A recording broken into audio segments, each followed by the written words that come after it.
Capítulo 13. Paseo nocturno. El resto de la noche, Bond pensó, ante todo esto, en las 6 plantas nucleares cuyos nombres había grabado en su memoria, pues le daban vueltas en la cabeza como una cinta continua. Su conocimiento de la fuerza nuclear y de los reactores que existían en el mundo era muy limitado, aunque, al igual que el resto de sus colegas, había tomado un breve curso relacionado con la protección de dichas instalaciones. Indiana Point Unidad 3 estaba situada en algún lugar cercano a la ciudad de Nueva York. Eso lo sabía por algún comentario que oyera durante el seminario. Cualquier incidente grave en alguna de las 3 plantas de Indiana Point sería causa de serios problemas en la propia Nueva York. Y lo mismo podía decirse de San Onofre 1, situada a unas 100 millas de Los Ángeles. Mucho se había criticado la elección del sitio tan cerca de una posible ramificación de la falla de San Andrés. Según recordaba, Henshan 1 estaba en Lancashire, cerca de la costa, y hacía muy poco tiempo que había empezado a funcionar St. Laurent X Docks, en Francia. Estaba en la región de Orleans, por lo que hacía los 2 reactores alemanes Norte 2 y en Hansenham, situados en Alemania Oriental y Occidental respectivamente. No sospechaba siquiera su ubicación, pero al menos conocía los nombres y sabía que el jueves serían atacados por escuadrones terroristas. El de Mulcahy había hablado de pequeños escuadrones en los cuartos de control. Bond, tan experimentado, se decía que era imperativo escapar y pasar la información a M. Del resto se ocuparían los expertos de M15. Sin duda, los muchachos de Sir Richard Dugan vigilaban sin descanso el castillo de Murick, y no se necesitaría mucho tiempo para llevar tropas. Si no habían dejado escapar el balón, lo más seguro era que Franco ya estuviera bajo la mira del FBI en los Estados Unidos, y no sería muy útil aprenderlo. Y si ya se hubiera puesto en marcha parte del plan fusión, estrictas medidas de seguridad en los puntos elegidos limpiarían el lugar de escuadrones suicidas. Bond no había tenido mucho tiempo para meditar en las complicaciones del delicado plan de Murick. Su mente estaba ocupadísima y era absolutamente necesario actuar con absoluta serenidad el tiempo que estuviera en compañía de Murick, Mary Jane Mashkin y la Van der Peycott. El antiguo adagio de la mejor defensa es el ataque quizás no resultara lo más indicado en el campo de batalla, ni como estrategia ni como táctica, pero en la mesa del señor de Mulcahy Bond comprendió que era la única salvación.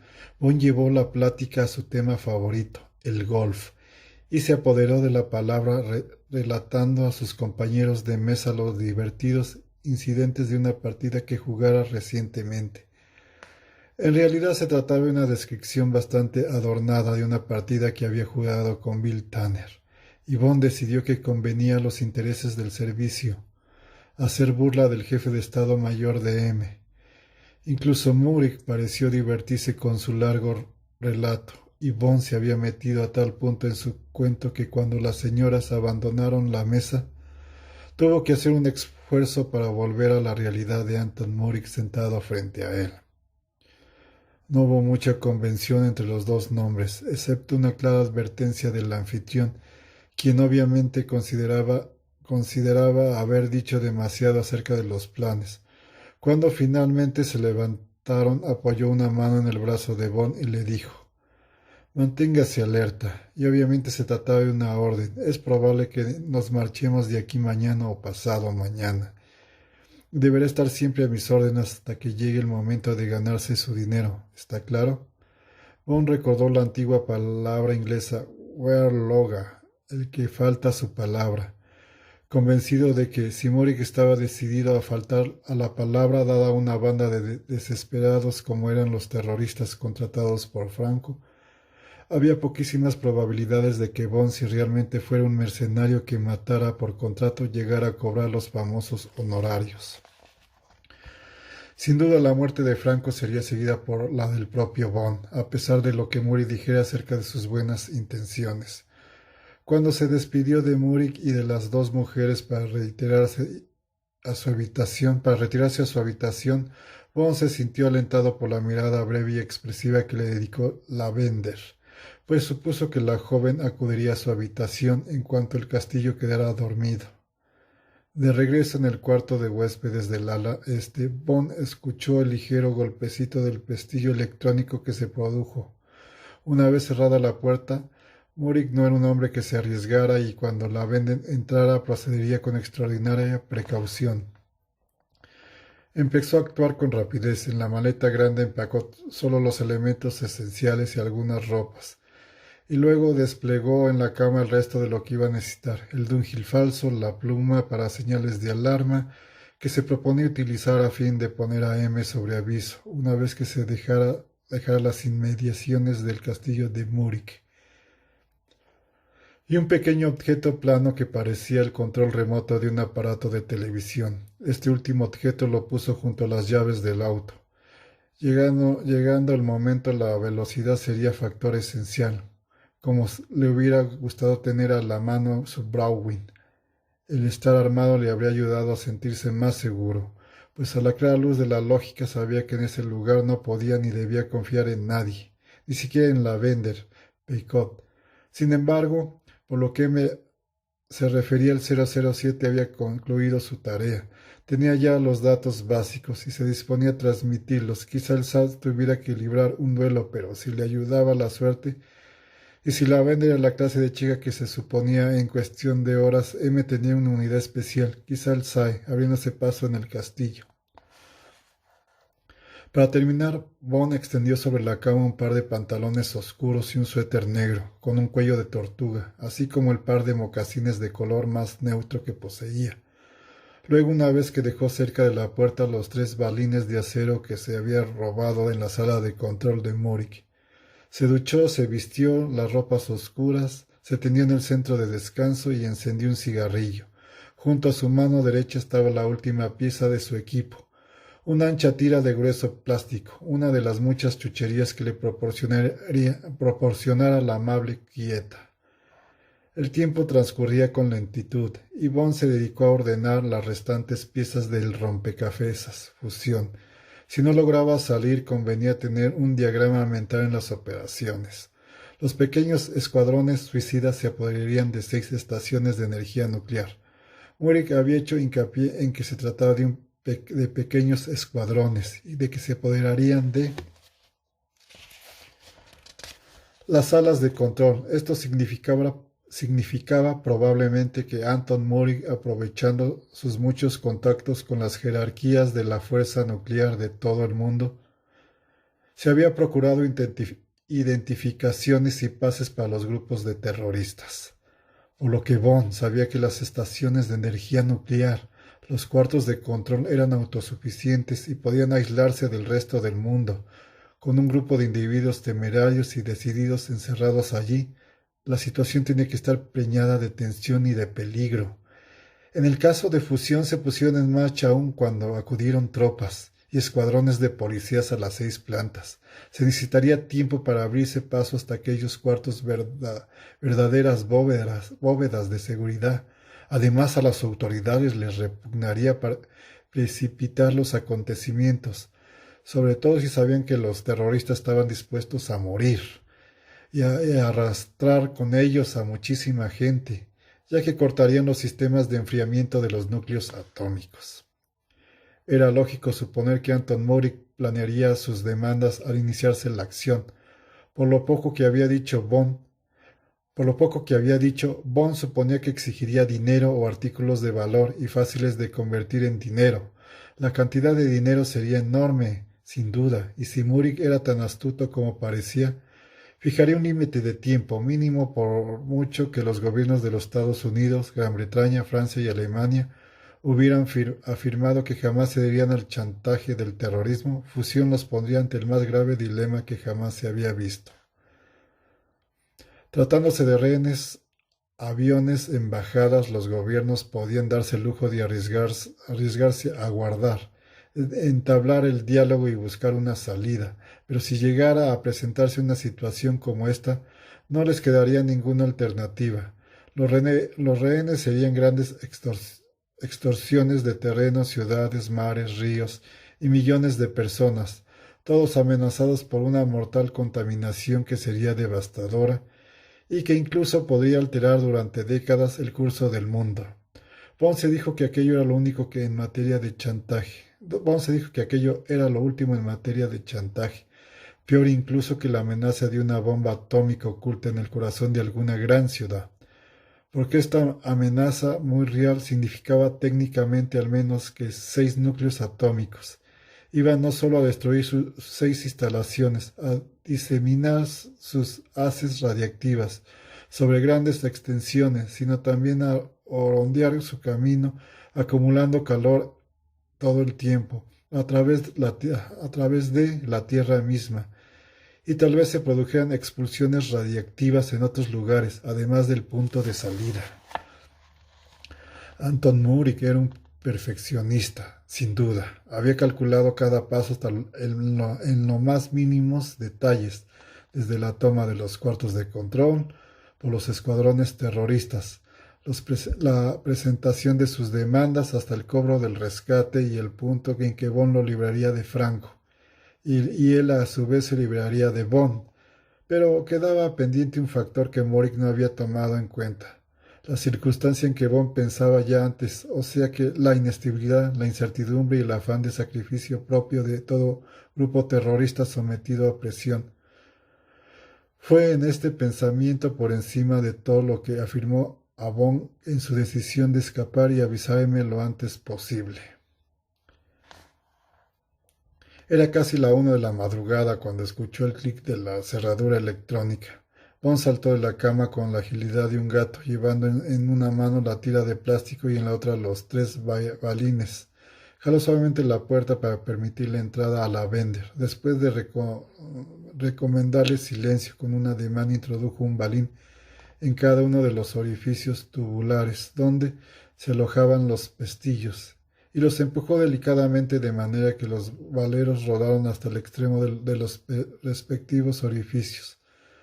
Si Bond había calculado correctamente, los balines de metal harían contacto con el fondo de los orificios, con lo que la señal indicadora quedaría activada en cuanto a dónde estaba el conmutador. Si la suerte estaba de su parte, el parpadeo que se produjo cuando la Bender abrió la puerta tenía que haber pasado inadvertido. Luego Bond cubrió con la gruesa tira de plástico los pestillos para evitar que se cerraran y emparejó la puerta. La Bender aún llevaba el vestido que luciera durante la cena en la mano. En una mano llevaba algo parecido a una calculadora de bolsillo y en la otra blandía una de las pistolas para duelo que Bond había tenido ocasión de admirar entre las valiosas armas expuestas en el vestíbulo. Lamento llegar tan tarde, cuchicheó ella. Apenas se fueron a acostar, han pasado muchas cosas. Cabell llegó con algunos hombres y mi tutor pasó un buen rato dándoles instrucciones, aunque solo Dios sabe de qué se trata. Lo que sí sé es que Cabell está loco. De rabia lo oí mientras hablaba en el vestíbulo. Me alegro de que te marches, James, pues Cabell amenaza con matarte. Y entonces oí que Anton le dijo, todavía no, Cabell, ya llegará su turno. ¿Tienes idea de lo que ocurre? Bastante clara, Dilly, lo bastante clara para saber que debo pedir ayuda. En efecto, la cosa es muy grave y sería una tontería ocultártelo. Quiero pedirte algo. Mientras yo esté ausente, mantente lo más alejada posible, y si las cosas se ponen color de hormiga, procura esconderte en alguna parte. Y quieres dejar de apuntarme con esa cosa, y le quitó la pistola. Ella le aseguró que no había peligro de que se disparara porque no estaba amartillada. Pensé que necesitabas algún medio de defensa, algún arma y sé cargar estas pistolas. Anton me enseñó a hacerlo hace ya muchos años. Tiene una bala y pólvora y un cebo fulminante. Ojalá no me estalle en la mano si tengo que usarla. Bond miró aquella pieza de museo con aire de duda. La banda le aseguró que funcionaba bien. Mori las prueba con regularidad, una vez al año. En cierta ocasión me dijo que era necesario hacerlo, pero creo que lo hace porque le divierte. Esta es la de la Monroe. Esta es la de Monroe, el que salió vencedor. Bon hizo un gesto de asentimiento y se apresuró a preguntarle cuál era la mejor manera de abrir la puerta principal. La joven le explicó que en el extremo superior derecho de la puerta principal había un botón rojo. Precisamente debajo hay un pequeño interruptor que, como verás, está bajado. Súbelo y se desconectará el sistema de alarma. Hecho esto, oprime el botón y se abrirán las cerraduras de la puerta en el conmutador. Se darán cuenta en el acto, así que no dispones de mucho tiempo. Ya comprobé que tu automóvil sigue en el mismo sitio. ¿Qué es eso?, preguntó Bond señalando el objeto negro y plano. Esto es para abrir las rejas, respondió la Bender. Al parecer en las rejas de entrada tenían guardia permanente, aunque también están equipadas con cerraduras electrónicas. Mary Jane y Anton llevaban una cosa como esta en su auto, y le mostró que la cajita tenía dos controles marcados, abrir y cerrar. El resto se explicaba por sí solo. Si uno oprimía el botón cuando estuviera a unos 50 metros de las rejas, estas se abrirían automáticamente. Creo que es todo lo que puedo hacer por ti, dijo la joven al concluir su explicación. Es más que suficiente, mi querida Dilly. Ahora te voy a dar 3 minutos de ventaja para que te marches y te metas a tu cuarto. Si todo sale bien, volveré con ayuda y se producirán algunas aclaraciones. Me temo que tu tutor puede ir a dar con sus huesos a la cárcel por un largo tiempo. Cuídate mucho, James, querido James. Le rodeó el cuello con sus esbeltos brazos. Yvonne la besó esta vez. Ella no lo evitó. Antes bien se apretó contra él y se besaron apasionadamente. Bond pensó que no era la mejor manera de iniciar su carrera hacia la libertad. Cuídate. Cuchicheó ella nuevamente y abrió la puerta, procurando mantener en su sitio la tira de plástico, lo bastante para permitirles salir. Bond deslizó el control remoto en uno de los bolsillos traseros del pantalón. Luego introdujo el duro cañón de la pistola en su cinturón y después de asegurarse de que no estaba amartillada, sabedor de los peligros que corría si no tuviera esa precaución, a continuación tomó las llaves de su auto y su propia cajita extra muchos accesorios con los que Communication Control System había equipado al SAP. Con ese aparatito podía encender la ignición y echar a andar el motor, casi antes de cruzar los portones del castillo. Salvo que alguien hubiera conectado una bomba a la ignición, tal vez era la verdadera razón por la que se usaba ese arrancador remoto. Después de varias respiraciones profundas, Bond cogió con la mano izquierda las llaves del auto, el control remoto y su maleta al fin de tener libre la mano derecha. Cuando abrió la puerta dejó que cayera al suelo la tira de plástico y cerró la puerta tras sí. Los pestillos entraron en sus respectivos sitios y guardó ansiosamente para ver si el mecanismo se atascaba contra los balines. Pero no ocurrió nada de eso. Bond permaneció algunos segundos en total oscuridad del corredor, a fin de que sus ojos se acostumbraran. Luego lentamente avanzó hacia la galería. En el remate de la escalera ardía una luz de seguridad, de baja intensidad. Bond se detuvo y miró hacia el vestíbulo y a lo largo de la galería. El viejo edificio crujió 2 veces en el mayor silencio. Empezó a bajar la escalera manteniéndose en el extremo de los escalones, donde la madera siempre está más sólidamente asentada y en menos probabilidades de que cruja.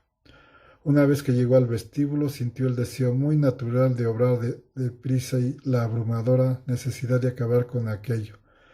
Pero los largos años de disciplina se impusieron, y Bond cruzó el vestíbulo lentamente, de puntillas, sin dificultad. Encontró el tablero con el botón rojo y el interruptor. Levantó el brazo, subió el interruptor y presionó el botón. La puerta principal tenía 3 pesadas cerraduras y las 3 retrocedieron al unísono, produciendo un ruido como un disparo de pistola en el silencio que reinaba en la casa. Aquello era suficiente para despertar a un muerto, se dijo Bond, y en ese preciso instante, cuando la puerta se abría, dejando entrar una bocanada de aire fresco cargado de los singulares perfumes de los jardines y de la barranca de Murcadi. Se encendieron las luces y una voz le ordenó levantar las manos. Era Donald. Bond reconoció la voz y calculó que el mayordomo estaba más o menos a la izquierda de pie de la escalera. Fiándose de su experiencia e intuición, tomó la pistola, la martilló y se la sacó del cinturón al tiempo que giraba en redondo. Disparó casi al azar y el arma hizo más ruido de lo que había imaginado. Sintió la reculata de la pistola y observó la blanca nube de humo que produjo la explosión, pero sus sentidos no lo habían engañado. No, Donald estaba precisamente donde su oído lo había situado.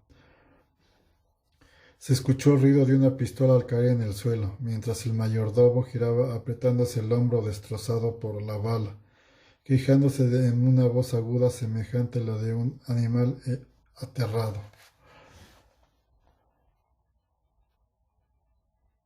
Bond apenas se alcanzó a captar la imagen borrosamente, pues para entonces ya había salido por la puerta principal y accionando su control remoto de ignición, además tiró al suelo la pistola que le proporcionara la Bender, a fin de poder coger las llaves del SAP.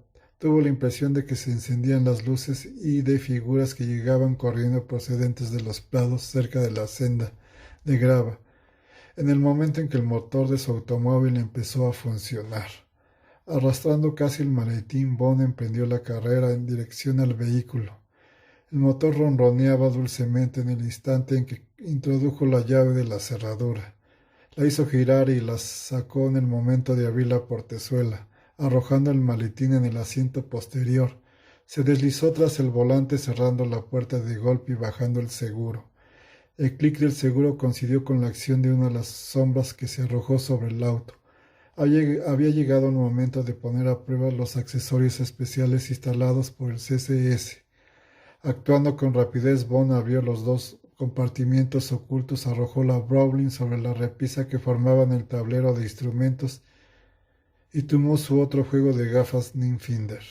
Pero entonces rodeaba el auto 5 individuos, por lo menos incluso antes de colocarse los lentes. Bond pudo ver que 2 de ellos apuntaban con metralletas. Supuso que Cabre estaba allí en alguna parte, pero no tenía intención de tratar de localizarlo. Uno de los hombres le gritó que salía del auto, y fue entonces cuando Bond apretó el botón que dejaba escapar los gases lacrimógenos. Uno de los aditamentos de seguridad equipo estándar del superauto CCS, como lo llaman, consiste en conductos de gases lacrimógenos situados cerca de las 4 ruedas. Al oprimir el botón sale el gas, envolviéndolo al auto y a todo el que intente acercarse a este. Bond escuchó el golpecito seco y el silbido que se produjeron al abrirse las cejas y observó el efecto del gas. Los 5 hombres empezaron a alejarse bamboleantes y la irritante nube de gas se elevó nublando las ventanillas en el auto. Había una mascarilla y unidad de oxígeno portátil para el caso de que entrara gas o escapara el aire, pero a Bond le interesaba más colocarse la unidad Infinder, dejar el control remoto para abrir las rejas del castillo sobre el regazo y poner distancia entre él y el castillo. Se aseguró con el cinturón de seguridad, puso el motor en velocidad y soltó el freno de mano. Con el pie sobre el freno presionó lentamente el acelerador para acumular potencia. Luego, retirando de golpe el pie que apretaba el freno, Bond dejó que el auto arrancara de un salto, patinando locamente sobre la grava. Enderezando la medida que lo controlaba, se alejó del castillo como alma que lleva el diablo. Por el espejo retrovisor alcanzó ver a los hombres que tosían, se tambaleaban y se cubrían los ojos con las manos, con los que tropezaban con otros, y en medio de ellos una figura gigantesca, Caber sin duda, que parecía buscar un arma. No vio los fogonazos, pero sintió los impactos de las balas de ametralladora que dieron en la parte superior del SAP. Era mejor no pensar en aquello. Las planchas de acero y los cristales a prueba de bala podían protegerlo de casi todas las armas. Quiso un cañón antitanque surtiera algún efecto, pero las balas de una metralleta resultaban inofensivas. Bond cambió de velocidad sin quitar el pie del acelerador. Luego, oprimiendo ligeramente el freno, tomó la curva que formaban el sendero de grava, pero lo hizo a excesiva velocidad y produjo una lluvia de grava al deslizarse fuera de la senda. Antes de recobrar el control de su vehículo, se produjeron otros dos fuertes impactos. Una de las llantas supuso, pero no había problema. Era Dulpon de Novos, a prueba de pinchazos y rasgones. En la distancia vio las rejas y una de las manos se deslizó hacia la cerradura del portillo para la pistola, abierto justamente debajo del tablero de instrumentos. Una vuelta, un movimiento deslizante y el portillo se abrió. Bond sacó la vieja Ruger Super Black Hawk calibre 44, cuyo uso estaba prohibido, y la puso en un sitio donde era fácil apretar el gatillo. Cambió a tercera, la velocidad funcionaba con tranquilizadora precisión. Las puertas se acercaban velozmente y Bond tomó el control remoto que le diera la Bender. Por su mente cruzó un pensamiento. Quizá el control no funcionara y en ese caso tendría que arrojarse contra las rejas a toda marcha, fiando el poder de las defensas de acero reforzado con que estaba equipado el SAT. Tanto en el frente como en la parte posterior, después de la experiencia con Donald y los individuos que aguardaban frente al castillo, Bond había empezado a dudar de la Bender y de sus instrucciones. Hasta el momento, todo lo ocurrido podía considerarse como resultado de una emboscada, de manera que sintió un gran alivio cuando vio que al oprimir el botón del control remoto las rejas empezaban a abrirse. Entonces hacia la derecha percibió una figura que corría hacia las rejas con un brazo levantado, un pequeño fogonazo amarillo seguido de un golpecito. Luego otro. El portero le disparaba. Bond buscó el gatillo de su Black Hawk y sin apartar la vista de las rejas apuntó el cañón a través del portillo, volviéndose el arma hacia la derecha para tener el ángulo más amplio posible. Las rejas que seguían girando sobre sus gones se veían encima con alarmante rapidez.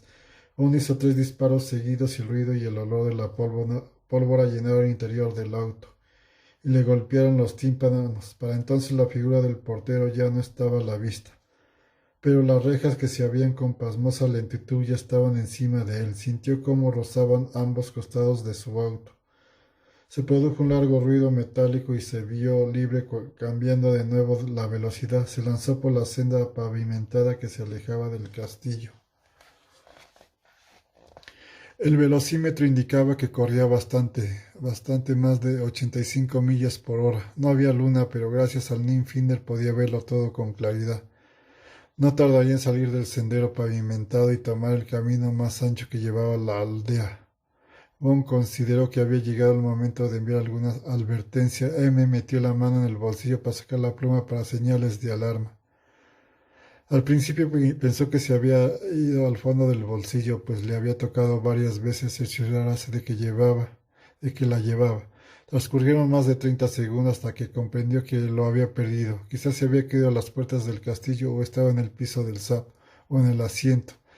En el momento en que este choque registró en su mente, vio por el retrovisor las luces del otro auto, todavía lejano, procedente del castillo. Cabía suponer que se trataba del BMW de Mary Jane. Atendió con Cabe y sus muchachos armados hasta los dientes con metralletas y pistolas. Tenía que decidir en cuestión de segundos lo que convenía hacer. Sin duda en la aldea ya había dado voz de alarma. Se dijo que lo más peligroso era seguir por donde iba. Quizás lo que convenía era darse la vuelta para tomar la senda que corría paralela hacia el castillo. El camino que había seguido la noche anterior para reconocer el terreno con las luces apagadas. No era fácil que lo siguieran y calculaba que incluso si el camino era malo, no necesitaría mucho tiempo para llegar a la carretera que llevaba a Schendaldijk. En alguna parte tenía que haber un teléfono. Una llamada a las oficinas de Rey Gaspar desatarían un infierno sobre el castillo de Murik.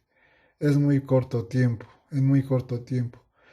El auto saltaba como loco por aquel camino sin nivelar, pero Bond no bajó la velocidad. En el retrovisor pudo apreciar que las luces de otro vehículo no se veían más grandes. Mantén la velocidad, se dijo, sigue derecho y trata de eludir la aldea, que ya se alcanzaba a ver. y se le venía encima. La masa de la iglesia y algunas casas se dibujaban claramente contra el cielo, como amenazadores puños de roca. ¿Lo estarían esperando? Bond trató de recordar el empalme cercano a la iglesia con su pequeña señal de madera. Había que estar pendiente de esa señal a fin de dar la vuelta. De pronto y sin que nada lo indicara, vio ante sí una luz, luego otra, dos puntos gemelos que partían de un punto cercano a la iglesia.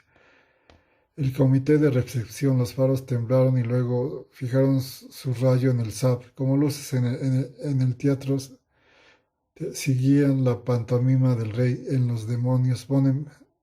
Rey de los demonios. Bond empezó a bombear los frenos, cambió el embrague a velocidad más baja y redujo ligeramente la marcha, sin dejar de correr a toda velocidad. Procuró reducir apenas lo indispensable para hacerles creer que pensaba seguir en línea recta, para que supusieran que las luces le impedían ver. Decididamente su Nightfade era un verdadero regalo del cielo. Bond respiró profundamente y contuvo el aire cuando vio los primeros fuegos fatuos, indicadores de los disparos de ametralladora procedentes del punto cercano a la iglesia. Luego las balas en su lenta parabola se dirigieron a la él. Eran trazadoras lentas pero letales. De nuevo apuntó su Black Hawk por el portillo. Oprimió los frenos, se le echó sobre el volante y haciendo el auto hacia un lado disparó dos andanadas. Luego un tiro más. La Black Hawk estaba vacía. Alcanzó la Browning, estaba encima. En la repisa del tablero y vio con cierta satisfacción que uno de los reflectores ya no daba luz. Su subconsciente parecía gritarle ahora, derecho hacia ellos. El Zap patinaba y saltaba sobre las matas, en respuesta a la maniobra de Bond, que hizo girar el volante a derecha e izquierda en violento zigzag. El reflector restante lo había perdido, pero volvió a enfocarse en el Zap y una segunda serie de trazadoras inició su parabola. Bond jaló el gatillo de la Brolin en dos disparos dobles. Y por el portillo se perdieron 4 disparos en el momento en que llegaba a la altura del reflector. Por unos segundos cesó el fuego y se dio cuenta de que iba en línea recta hacia la aldea. Sentía que le estallaban los oídos con el ruido de sus disparos y en el interior del auto se había llenado con el acre olor de la cordita. Acércate lo más posible y luego dobla para tomar el otro camino. En su mente veía la acción como una horquilla por la que corría a toda velocidad por el brazo derecho. Tenía que tomar la curva y seguía por el brazo izquierdo y solo había una manera de hacerlo, y dejar al comité de recepción en la duda si pensaba seguir de frente, quizá para tomar otra calle de la aldea a la velocidad a que corría. La maniobra era arriesgadísima, bastaba el más pequeño error para que el sase saliera del camino y se volcara. Vio el poste indicador, casi demasiado tarde. También vio algunas figuras que corrían como si temiera que las arrollara. Tomó el volante firmemente y realizando una especie de baile entre el freno y el acelerador, Bond tomó una curva patinando cuando el SAT comenzó a correr en redondo. Las llantas chillaron como si se lamentara de haber perdido el firme apoyo de la rugosa superficie del sendero, o el contacto con las matas que le crecían. Hubo un segundo en el que el auto pareció a punto de volcarse. Bond sabía que las 4 ruedas habían perdido contacto con la superficie y no tenían manera de volar. Se produjo un golpe y una especie de crujir de dientes, cuando la portezuela dio contra el macizo poste de señales. Por un instante se interrumpió la marcha, pero entonces Bond pisó el acelerador, volviendo el volante hacia la izquierda y el SAT se lanzó como un caballo temblando, agitando violentamente los cuartos traseros, pero no tardó en volver a tomar velocidad, muy suavemente, pero un breve instante en medio de aquel estruendo. A Bond le pareció escuchar otro motor que funcionaba a ritmo con el suyo. Dejó escapar un suspiro de alivio, pues ahora avanzaba rápidamente por el sendero que la noche anterior siguiera con tanta cautela. Por lo menos este camino de tierra era ligeramente menos accidentado que en el que acababa de dejar. No había señal de luces en su seguimiento, las que en su opinión pertenecían al BMW. Cambió velocidad y siguió adelante, sintiendo crecer su confianza con cada minuto que pasaba. Tenía que correr tanto como pudiera, a fin de cubrir el tramo que iba paralelo al castillo de Múrich y a la hondonada. No podía sentirse enteramente tranquilo hasta salir de la zona del castillo, que se alzaba a la izquierda de algún punto, en el extremo más lejano del altozano. Deseoso de darse seguridad, se inclinó para tocar la culata de la Browning y al mismo tiempo fijó un instante los ojos en el tablero, cosa que muy rara vez hacía, pero con las luces apagadas y los indicadores del tablero brillando apenas las cifras no eran tan claras como siempre. Miró de nuevo hacia arriba y comprendió que su situación era muy comprometida. Los lentes de Nick Finder le permitieron ver una forma que se cernía en el aire. Algo más adelante, automáticamente cambió velocidad y bombeó el pedal del freno. Entonces aquella forma se movió desplegando un poderoso haz de luz a través del camino que él llevaba y escuchó el ruido del motor que creía haber imaginado al tomar la curva. Cerca de la iglesia el helicóptero lo había olvidado por completo, pero lo tenía delante, reculando lentamente como el animal que retrocede suavemente, no muy seguro de su presa. Pues bien, si chocaba con aquella maldita cosa tanto peor, Bono aminoró la velocidad. Nuevamente tomó la Browning, sacó el cañón por el portillo, apuntó hacia arriba y disparó 2 veces. El helicóptero estaba peligrosamente bajo, sin embargo, de lo cual seguía directamente en su camino, y no había cesado de retroceder. Luego, sin que nada permitiera preverlo, se elevó y se alejó con rapidez. Precisamente delante del SAT se produjo una fuerte luminosidad y un estallido atronador, una versión gigante de la mortífera granada de tiempo usada por el SA. El SA se sacudió fuertemente y Bond sintió como las abrazaderas del arnés contra inercia se cerraba alrededor de su cuerpo. Sin este accesorio, Bond se hubiera visto arrojado al otro extremo del auto. Pisó con fuerza el freno por la intuición que le da la experiencia. Le dijo que la primera no sería la única. En efecto, el helicóptero venía hacia él volando bajo. Bond se preparó para controlar el volante y aceleró al momento en que vio el insecto de metal perder actitud. Hizo exactamente lo que había supuesto que haría, la misma maniobra. Picó la nariz, se deslizó rápidamente hacia arriba y retrocedió. Bond hizo girar el volante hacia la derecha. Cambió a segunda y dejó que su pie aumentara lentamente la presión sobre el acelerador.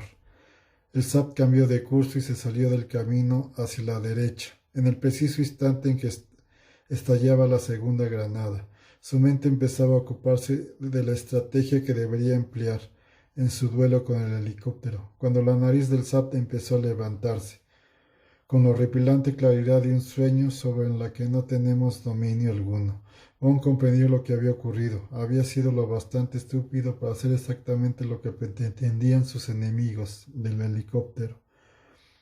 Probablemente el helicóptero lo había localizado casi desde que saliera huyendo del castillo, por medio del radar o algún otro sistema. La repentina aparición del aparato dedicado a sembrar granadas de tiempo en su camino había sido una hazagaña. Lo que querían era que él se desviara hacia la derecha, a toda marcha. ¿Acaso no le habían hablado a Mary Jane Jaskin de la excavación? ¿Acaso no le había hablado a Mary Jane Jaskin de la excavación? Un nuevo sistema de drenaje. Lo había visto él mismo en los montículos de tierra durante su visita a aquel sitio. Todo esto cruzó como un relámpago por su mente cuando aplicó el freno demasiado tarde. La nariz del SAT se elevó y recordó que Maskin le había mencionado las dimensiones de aquel pozo. Las ruedas trataron de agarrarse al vacío, y un instante después el SAP empezó a caer hacia adelante, inclinándose a un lado, rebotando y chocando contra las paredes del pozo en un devastador salto mortal. Casi al final de la caída, Bond se sintió zarandeado brutalmente a pesar del arnés que lo sujetaba, y algo, tal vez la Black Hawk, lo golpeó en la sien. Sintió el atonamiento, pero no hubo miedo ni dolor. Cuando se sintió envuelto en una niebla roja seguida de una oscura cortina que lo llevó flotando hacia el centro de un negro mar impenetrable. Arriba en el sendero podían verse en la distancia las luces del BMW, en tanto que el helicóptero se posaba suavemente en el suelo cubierto de helachos. Lo cazamos. Anton Murik sonreía satisfecho. El piloto se quitó los anteojos Ninfinder que le habían confiscado a Bond la noche anterior. Son una maravilla, comentó. Se ve con claridad el día hasta 500 pies de distancia.